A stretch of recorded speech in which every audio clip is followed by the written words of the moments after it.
Switching to Linux is one of the biggest trends on YouTube right now, and for good reason. Even the invention of the word microslops shows you that everyone is tired. Maybe I'm just living in a bubble, but my entire YouTube is filled up with people, even from outside the tech space, that's leaving microslop behind. I installed Linux on an old refurbished computer, and I'll compare its boot time, its load time, to my over $3,000 laptop that I have from work.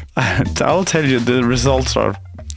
And it's not just a trend when we say that microslop has gone bad. The aggressively forced AI bloatware from Copilot integrated into just everything. Who has ever used Copilot like on purpose? Even Microsoft has admitted now in the latest news that maybe they took that a bit too far. So in the case you haven't heard, here are some reasons to leave them behind. Number one is the Microsoft recall and all of its privacy phone home issues. Like to think that the same company that gave us Windows XP, MSN, and even Age of Empires has fallen down into a greedy corporation just interested in nothing else but sucking the last dollar out of us. It can't just be nostalgia talking, but I feel like every big tech company, Microsoft, Google, Netflix, and even Facebook started out really caring about what the users want. They cared about what was cool, you know? Maybe this is normal behavior for companies when they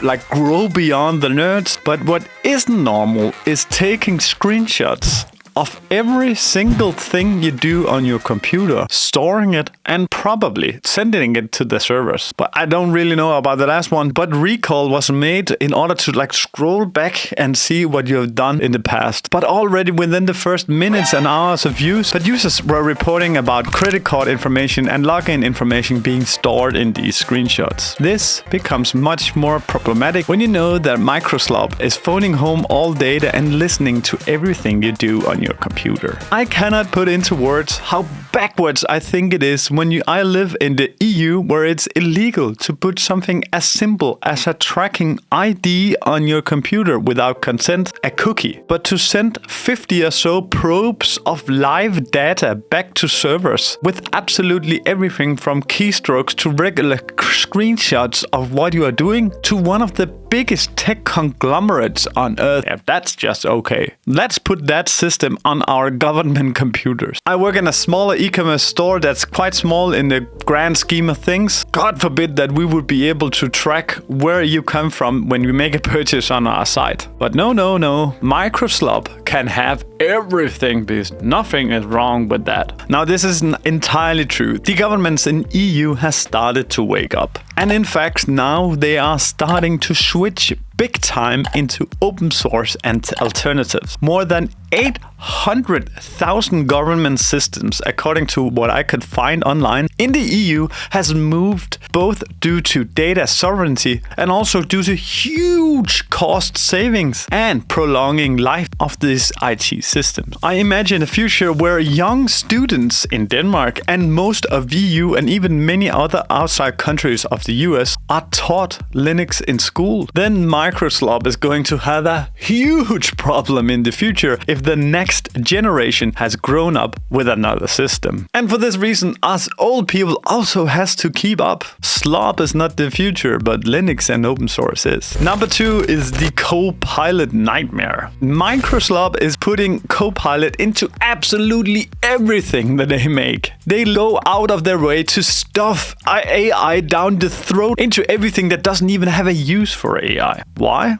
It's because these big tech companies like Microsoft needs an excuse for the investors to keep investing so much that they do into AI. Investments that's not even closely, remotely, a tiny bit, even if you squint reasonable. The tech bros are at an arms race to see who can invest the most into AI, and not for any other reason than to grow their stock on the stock market. They want some of that Nvidia glory. There's one thing that can justify all of these AI investments. That is, if everyone uses it. And what's the best way to get everyone to use AI? It's simply to put AI into everything. And then people have no choice not to use AI. Good luck being the schools that say you cannot use AI in your your tasks when Microsoft has renamed Word and Office into simply be calling Microsoft Copilot. I swear that for 95% of things, these AI labels is only in the way. And I give it to you, all of these vibe coders. They make pretty good prototypes and maybe single-use apps or something. But good luck, have fun, and running a company long-term on vibe-coded bullshit when you come down to the problem where you need to fix bugs and anything. I swear that in the future, coders with many years of experience are going to be hired into these companies just to fix problems. So here is the third big one that really wants me to switch to Linux. I think that subscriptions for Microsoft Windows is coming. Get ready for it, because I promise you it's going to be here. Step 1 is removing all possible ways to sign into your Windows without. That's already here. Step 2 is scaring everyone to upgrade from Windows 10 even though they don't need to and have no benefit in doing so. Step 3 is putting DRM control on all your Windows apps like settings, even Notepad. They just did that. It is 100% so that they can differentiate your subscription package in your Windows, in your upcoming Windows subscription. Step 4, wait for the adoption curve to go on and kill off Windows 10. And then at one point they're going to flip on the big switch and turning all Microsoft Windows into one big cache machine. Then they're going to include some AI bullshit here and there and say AI adoption is at 100%. Right now, they have reported 1 billion machines running Windows 11. And according to many graphs, Windows 10 is just about the same number. So let's say that's a total market share of 2 billion machines running Microsoft Windows right now. You can imagine all of their greedy little hands dreaming about having a subscription of $9 a month for all of these machines for basic use, and then upcharging you for everything you want to do. Maybe even like something like $99 for a business device with a total package of Office and Outlook and extra security or something like that. According to my research, Microsoft's total revenue in 2025 was $281 billion.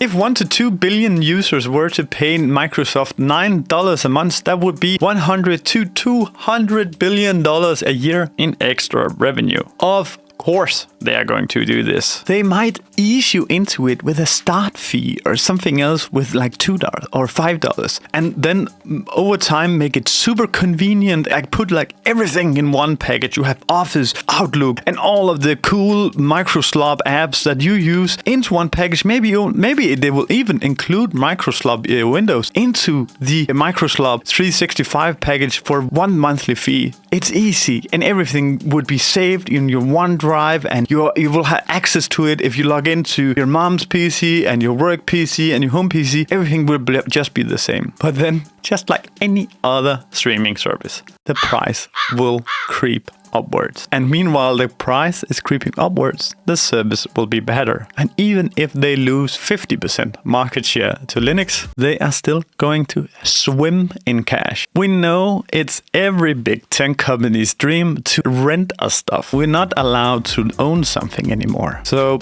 if you're tired of this, or just like me, getting ready to leave, Linux is the way. Or Mac, or Apple. I think Apple is going to love this from Microsoft. Linux is most definitely the hard path, but it is the path of ownership, control, and privacy. It's the path of owning our tech, not renting it, because God knows that Apple wants to do that too. Now, the first days of me using Linux Mint on this laptop was super easy. I'm primarily using this laptop for writing scripts and for many of these videos and other videos too. So to be honest, the requirements are super low for me. I need a browser, I need a writer, and I need to connect to my NAS. I installed Linux Mint, and just opening the networks tab, it found my NAS very easily, and I could just log on to it super easy. And right now, when I'm talking to you in this video, I have used the laptop for 2 weeks, and I have absolutely no issue. Linux Mint is a very unscary way to get started, and also feels little boring. I started actually on a used laptop that I bought for only $70, but it had a very, very bad smell of cigarettes. If you're a smoker and you sell your stuff online without telling people, you deserve to have terrible things happening to you. And it reeks This is such a terrible smell. I resold the laptops, and I wrote in the description that time that it smells. I resold it to someone who were to use it in a car workshop almost outside for some car tuning or something, and he didn't care about the smell. So I sold it, and I only lost about $10 on it. So I was lucky it was near payday. And I think it should be criminal not to tell that something smells of cigarettes. I couldn't even have it in my building here because it smelled so bad. I ended up buying this PC for about what equals to $140. I could have had something much cheaper on Facebook Marketplace, but I didn't want to risk it again. This was the literal cheapest laptop. That was my only requirement. It was the cheapest ThinkPad I could find on any online refurbishing store here in Denmark. I've used Linux before as a desktop PC. Linux has come a long way. It's super easy, super intuitive, and like something that's closer to Mac and Apple was about 10 years ago when I used Mac and Apple. And something I felt for the first time using this was some sort of distractionless writing. And compared to my $3,200 laptop from work, it feels snappy, fast, and it does exactly what I wanted to. Sometimes when you use Windows, it just had to load something. I don't know what it is. Maybe it has to reconnect to their servers and send everything you've just done or something like that. And also, the feeling of privacy is also something to note. If you follow the news on Microsoft the latest years, you know that they notoriously steal and sell all your data and just phone home everything you do. And it's just like you feel like you're in a public bathroom and you're not at home. Whereas having the Linux PC feels like your home. It's cozy. It's yours. Maybe it's not perfect, but it's your own thing. And not something that feels public, not something that you never really own. It's like Microsoft is the Truman Show of PCs. Everyone's watching, surveilling you, everything you're doing. Even when you have nothing to hide, it's getting eerie at some point.